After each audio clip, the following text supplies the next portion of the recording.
औज़ुबिल्लाहि बिस्मिल्लाहिर्रहमानिर्रहीम। अस्सलामु अलैकुम व रहमतुल्लाहि व बरकातुहू। आर्टिकल नंबर 16 में खुशामदीद। आज का हमारा टॉपिक है कि इंडिविजुअल की वेल्थ स्टेटमेंट कैसे फाइल की जाती है। वेल्थ स्टेटमेंट, चलें जी आ जाते हैं। मैं पहले आपको डॉक्यूमेंट बता देता हूँ कौन कौन से डॉक्यूमेंट दरकार हैं हमें वेल्थ स्टेटमेंट के लिए। सुन लें ज़रा गौर से कहानी। होता यूँ है कि जो निचले तबके के लोग जो कि लाइमलाइट में नहीं हैं, जैसे हेयर ड्रेसर है, दही भल्ले बेचने वाला है, दुकान वाला है, धोबी है, जिनकी आमदनियाँ तो काफ़ी ज़्यादा हैं लेकिन वो टैक्स नहीं देते, जमा नहीं करवाते। तो हुकूमत ने सोचा कि ये अब पैसे का इस्तेमाल कहाँ करते होंगे, तो फिर उन्होंने कहा जी प्रॉपर्टीज़ वगैरह, प्लाट वगैरह बनाते हैं।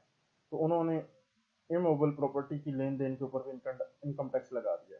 अब होता यूँ है कि जब वो इनकम टैक्स उनको बताया जाता है कि 1 करोड़ का प्लाट है और उसके ऊपर आपको 4 लाख रुपया परचेज कर कर इनकम टैक्स पे करना पड़ेगा, तो अगर आप फाइलर बन जाएं तो 2 लाख, और वो भी फाइलर बनेंगे 2 लाख जब पे करना है तो उसके बाद और एडजस्टेबल है, यानी उसकी रिफंड की एप्लीकेशन, इनकम टैक्स की रिटर्न डालने के बाद रिफंड की एप्लीकेशन देंगे और फिर साथ ही वो रिफंड भी हो जाएगा।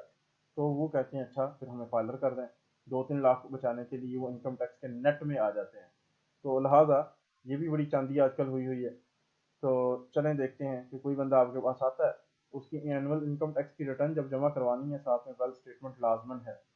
दोनों इकट्ठी कराएंगे। फिर खाली इनकम टैक्स की रिटर्न फाइल करेंगे तो वो कहेगा नहीं, पहले अंडर सेक्शन 116(2) मुझे वेल्थ स्टेटमेंट पहले दें आप। वो सबमिट करेंगे, फिर एनुअल इनकम टैक्स की रिटर्न 114(1) में फिर सेलेक्ट करूँगा, फिर वो सबमिट करूँगा, अदरवाइज नहीं। तो जब वेल्थ स्टेटमेंट से मुराद ये है उसकी मनी ट्रेल उसमें मौजूद हो, उसमें लिस्ट ऑफ एसेट उसकी मौजूद हो। तो अब हम उसकी वेल्थ स्टेटमेंट बनाने जा रहे हैं और उसके बाद मैं आपको अपलोड करके दिखाऊंगा। चलें डॉक्यूमेंट देख लें। सबसे पहले है कि डॉक्यूमेंट जो उसे मांगने हैं क्लाइंट से वो ये है कि टोकन टैक्स डिडक्शन। अगर उसके पास कार है, अगर वो इतना अमीर है, कार रखता है, तो उसने उस साल का टोकन टैक्स लगवाया होगा।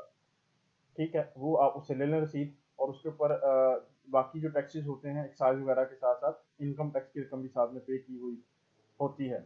वो सिर्फ इनकम टैक्स की जो रकम है वो आपने आपने उससे ले लेनी है। मिसाल के तौर पर ये है टोकन टैक्स, इस तरह का वो देगा आपको।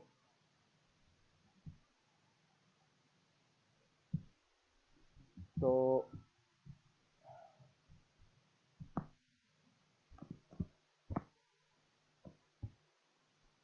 देखें ये इस तरह का होगा। उसमें ये देखें यहाँ पर ये income tax 10,900, motor vehicle tax, professional tax, income tax, miscellaneous, rebate, total. उसने टोटल 13,080 रुपये जमा करवाए हैं। उसमें से इनकम टैक्स की फील्ड में सिर्फ इनकम टैक्स की रकम को ले लें, क्योंकि ये हमारे एडजस्टेबल है और ये हमें काम आएगा। उसका टैक्स की लायबिलिटी जो भी बनेगी वो रिड्यूस हो जाएगी। ठीक है।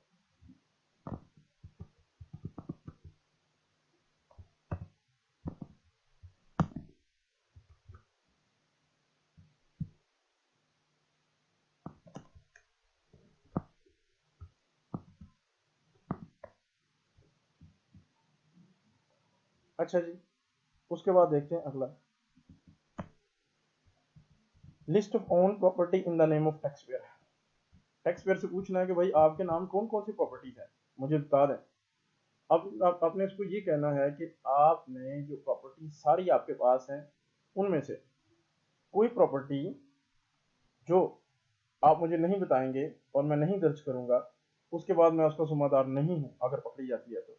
अब मुझे बताएं, मुझे पता है कि मैं किसको मैंने वहां डिक्लेयर करना है और किसको नहीं करना। उसे list of property own property लें। क्या देगा? उसको रजिस्ट्री मांगे सबकी, बेनामा। बेनामा के ऊपर बाहक लिखा होता है वैल्यू, उसके नीचे रजिस्ट्री की वैल्यू लिखी होती है, उसके ऊपर 7% उस रजिस्ट्री की वैल्यू में ऐड कर लें तो उस प्लाट की मालियत हो जाएगी डीसी रेट के मुताबिक। अच्छा, school fees slip of the children. अगर बच्चे उसके अच्छे स्कूल में पढ़ते हैं, एचिसन में, एलजीएस में, ठीक है, और वो जो बच्चे हैं ज़ाहिर है उन स्कूलों का अच्छा फिर अच्छे हैं तो ऑडिट भी होता होगा, तो वो हुकूमत पाकिस्तान की नज़र में भी हैं कि आप अपने बच्चे के लिए इतनी फ़ीस अदा करते हैं, तो वो खर्चा भी नहीं चुक सकता। वो भी आप उससे बच्चों की फीसों की स्लिप में लें ताकि खर्चा डाला जा सके वेल्थ स्टेटमेंट में। पीटीसीएल बिल, सुई gas bill, other utility bill वगैरह वगैरह, ये सारे डॉक्यूमेंटेड एक्सपेंसेस हैं और ये भी पीटीसीएल वाले एफईआर को मुहैया कर देंगे कि आपने कितना पीटीसीएल का बिल अदा किया है। और एलटीडी कंपनी है चूंकि, सुई गैस बिल भी, और वो भी डेटा शेयर कर देंगे एफईआर को। और इसके अलावा वाटर का है, इसके अलावा कोई और इस टाइप का बिल है, तो वो भी आपको हमें टैक्स कंसल्टेंट को देना होगा वेल्थ स्टेटमेंट फाइल करने के लिए। आगे हैं credit card statement plus bank statement. Bank 1 जुलाई से 30 जून तक की उससे बैंक स्टेटमेंट लाजमी ले। उसकी क्रेडिट साइड का एक एक कच्ची पेंसिल से लिखें, उसको पूछें ये क्रेडिट कहाँ से आए हैं, कहाँ से पैसे आए हैं। और डेबिट साइड पर लिखें कि पैसे क्यों क्यों निकल आए हैं, किस काम के लिए निकलवाए हैं। हो सकता है कोई प्लाट परचेज किया हो सकता है कोई चीज़। तो सारी आधी से ज़्यादा समझ आपको बैंक स्टेटमेंट देखने से पता चल जाएगी। ठीक है, सारी चीज़ें से समझ लें। क्रेडिट कार्ड है या डेबिट कार्ड है, आप उससे, उसने पिज़्ज़ा खाया, कहीं से भी पीओएस पॉइंट ऑफ सेल से परचेजिंग की है, ठीक है, आप उससे बैंक क्रेडिट कार्ड की स्टेटमेंट लें और उसमें जितने भी अखराजात आ रहे हैं, क्योंकि वो रिकॉर्ड हो गए हैं, बैंक की स्टेटमेंट में आ गए हैं, हुकूमत को पता चल गया है कि ये भी खर्चा इसने किया था, लिहाजा वो भी नहीं छुपा सकते, वो भी वेल्थ स्टेटमेंट में जाहिर करना पड़ेगा। आगे आते हैं फॉरेन टूर।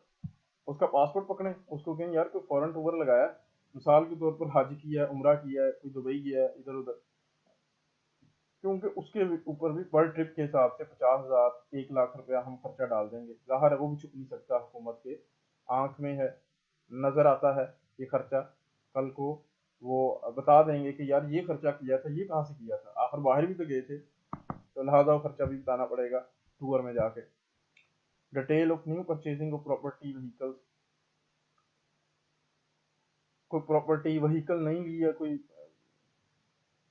पहले था ओन्ड ओन्ड प्रॉपर्टी जो आपके नाम है, अब मैं उनसे पूछना कि 1 जुलाई से 30 जून तक कोई नई प्रॉपर्टी ली है या नई कार खरीदी है। अगर खरीदी है तो मैं कार है तो उसकी सेल इनवॉइस दे दें, अगर वो प्रॉपर्टी है तो उसकी रजिस्ट्री दे दें। अच्छा, price bond, saving certificate, other bond, saving details, आपने कोई कौमी बचत में पैसे लगाए हुए हैं, आपने कुछ शेयर सर्टिफिकेट खरीदे हुए हैं, कुछ सिक्योरिटीज हैं, ठीक है, को बॉन्ड्स हैं, को प्राइस बॉन्ड्स हैं, वो सारी की सारी चीज़ें अगर हैं तो हमें उसकी तफसीलात से आगाह करें ताकि इसको हम दर्ज कर सकें। Salary WHE certificate from the employer, उसे वो आपको तनख्वाह आ रहा है तो उसको कहें कि अपने जो मालिक है, डायरेक्टर हैं, अपनी कंपनी के मैनेजर से हमें WHT का सर्टिफिकेट बनवा के दें। वो किस टाइप का होगा, वो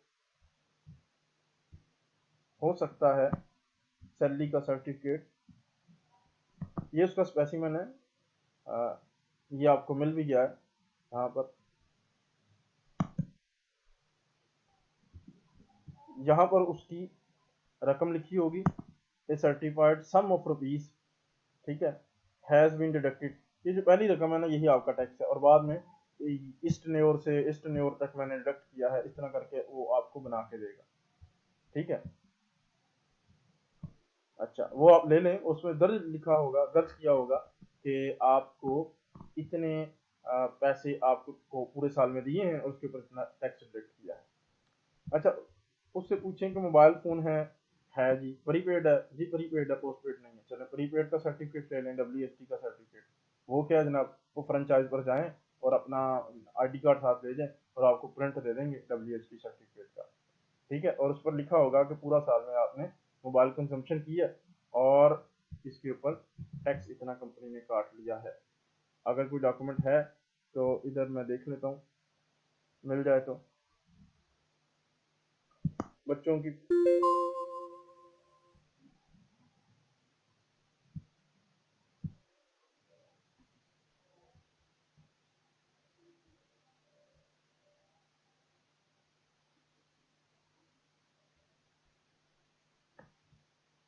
अच्छा जी इसमें नहीं नज़र आ रहा मुझे।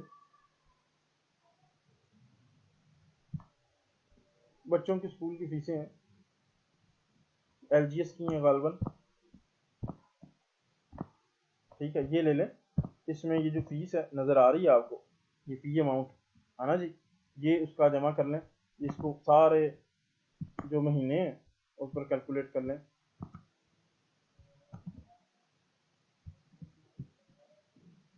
अच्छा जी, आगे चलते हैं थोड़ा सा मजीद। तो बैंक विड्रॉल है with WHT certificate from the banking company. Banking company को कहें कि मेरा जो पूरा साल में आप टैक्स डिडक्ट करते रहे हैं मेरी कैश विड्रॉल के ऊपर, वो तो दें मुझे। चलें बैंक स्टेटमेंट पहले देखते हैं। ये बैंक स्टेटमेंट है आपके सामने, ऐसी बैंक स्टेटमेंट देगा आपको। ठीक है, अब ये जो बैंक स्टेटमेंट नज़र आ रही है इसमें ये जहाँ पर लिखा है ना WHT कैश विड्रॉल, ये 279 रुपये, 360 रुपये, ये आपका टैक्स कटा है, डिडक्ट हुआ है। तो आपने सर्टिफिकेट ही ले लेना, बजाय कि आप कैलकुलेटर से जमा करते रहे। उसको कहेंगे यार मुझे ना एक सर्टिफिकेट दे दे इसका कि आपने पूरे साल में मेरे कितना टैक्स डिडक्ट किया। ठीक है, अच्छा जी,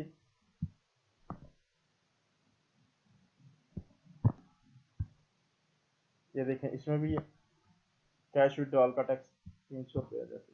अच्छा, उसका जो आखिरी क्लोजिंग बैलेंस है ना, ये हमने बैलेंस शीट वेल्थ स्टेटमेंट में लिखना है, ये भी नोट कर लें। ठीक है, अच्छा जी, आगे आते हैं। Any business in sole AOP from PBT details. आप किसी AOP में पार्टनर हैं, आपका जो क्लाइंट है या फिर PBT का डायरेक्टर है, तो उससे पूछें भी कितने शेयर हैं, उससे डॉक्यूमेंट लें। Any documented expense income transfer, bank account, foreign transfer, bank payment, air travelling tickets, जो इंटरनेशनल आप ना करते हैं ना सफ़र, उसमें भी इनकम टैक्स कट जाता है। उससे एयरलाइन की टिकटें ले लें, उस पर इनकम टैक्स जितना होगा वो यहाँ हम क्लेम कर सकते हैं। ठीक है, और कोई ऐसा बड़ा ट्रांसफ़र किया हो। अच्छा, फॉरेन इनकम एंड प्रॉपर्टीज, बाहर के मुल्क से कोई आपका ट्रांसफ़र हुआ है तो मान लिया जाएगा, बड़ा फ़ायदा है। और दूसरा, यहाँ पर ही मैं आपको बात बताऊँ, अगर आप PBT कंपनी बनाते हैं तो 31% कॉस्ट है, टैक्स दे के फिर मनी वाइट की जाती है। और अगर AOP बनाते हैं तो AOP में भी आपको 30% लग जाती है टैक्स रेट, उसके बाद वाइट मनी होती है। तो उससे सस्ते हैं प्राइस बॉन्ड। प्राइस बॉन्ड में आप 1 लाख रुपया का प्राइस बॉन्ड लेते हैं तो 15,000 टैक्स निकल जाता है, तो ये उससे और सस्ते हैं, 15% दे के वाइट मनी हो जाती है। इससे भी मजीद सस्ता और लोगों ने निकाला हुआ है, वो ये कि आप यहाँ से 1 करोड़ 5 लाख दें किसी एजेंट को, और बाहर के मुल्क से वो आपको वाया दुबई आपके बैंक अकाउंट में 1 करोड़ रुपया डाल देगा।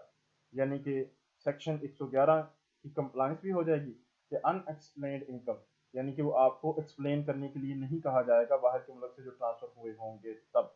ठीक है, तो यानी कि उसके ऊपर टैक्स भी नहीं देना, और फिर वो 5% से 2 नंबर तरीके से लोग मनी वाइट करते हैं, सबसे आसान तरीका। तो बाहर अगर तो किसी के भाई ने ये वो किसी ने बाहर से पैसे सेंड किए हैं आपके अकाउंट में, तो फिर आप उसको फॉरेन रेमिटेंसेस बना लें। और अगर वो फ्रीक्वेंसी के साथ पैसे आ रहे हैं ज़्यादा तादाद में, तो फिर आपको सोर्स बताना पड़ेगा कि आपकी कंपनी है वहाँ पर, फिर वो फॉरेन सोर्स इनकम बन जाएगी, और फिर उसका टैक्स भी देना पड़ेगा।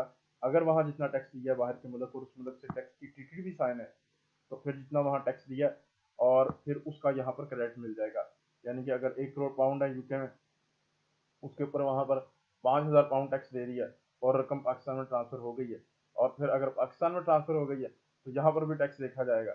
अगर जितना टैक्स बनता है, फ़र्ज़ करें 20 लाख, और उसमें से जितना 5,000 वहाँ टैक्स दे दिया वो निकल जाएगा, बाकी जो फ़र्क होगा अगर, तो फिर यहाँ पे करना पड़ेगा। फॉरेन सोर्स इनकम का ये है।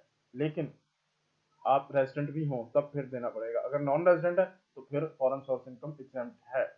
ठीक है, और फॉरेन इनकम की आपको रेमिटेंसेस का सर्टिफिकेट लेना पड़ेगा कि बाहर के ममालिक से आपको फॉरेन रेमिटेंसेस आई हैं, और उसका कोई टैक्स नहीं है, और बड़ा फ़ायदा है आपको। ऐसे भी लोग करते हैं कि आपके अकाउंट में पैसे आते हैं और होते किसी और के हैं, तो ऐसा भी आप कर सकते हैं, अपने अकाउंट में डलवा लें ताकि आपकी वाइट मनी मुफ्त की तैयार हो जाए।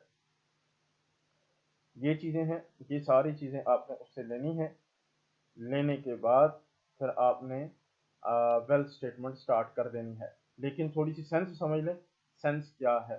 सेंस ये है कि हर तरह का डॉक्यूमेंटेड खर्चा आपको लाजमी दर्ज करना है डॉक्यूमेंटेड। जैसे सारे मैंने बताए, जहाँ जहाँ यूटिलिटी बिल हैं, क्रेडिट कार्ड, डेबिट कार्ड की स्टेटमेंट्स हैं, फॉरेन रेमिटेंसेज आई हैं, ठीक है, प्रॉपर्टी परचेज की है, गाड़ी परचेज की है, हर तरह का वो जो रजिस्ट्री हुई है, लैंड रजिस्ट्रेशन आपके नाम हो चुकी है, ठीक है, पासपोर्ट है, बाहर सैर सपाटे किए हैं, उम्रा किया है, हज किए हैं, तो ये सारी जो मालूमात ऑन द रिकॉर्ड आ चुकी है, डॉक्यूमेंटेड इकोनॉमी में रिकॉर्ड हो चुकी है, वो उसको कहना हर सूरत लेनी है, हर सूरत आपने वहाँ डिक्लेयर करनी है।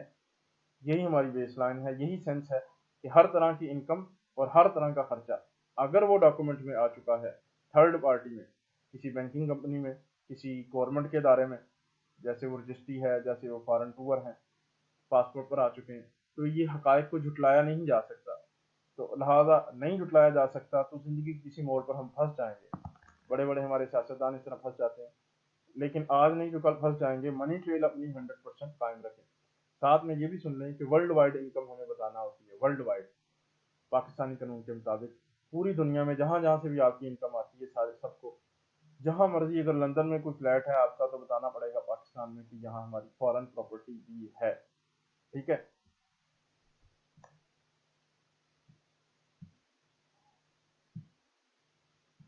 अच्छा जी, ये तो था हमारा आर्टिकल नंबर 16 और उसका सिर्फ पार्ट 1।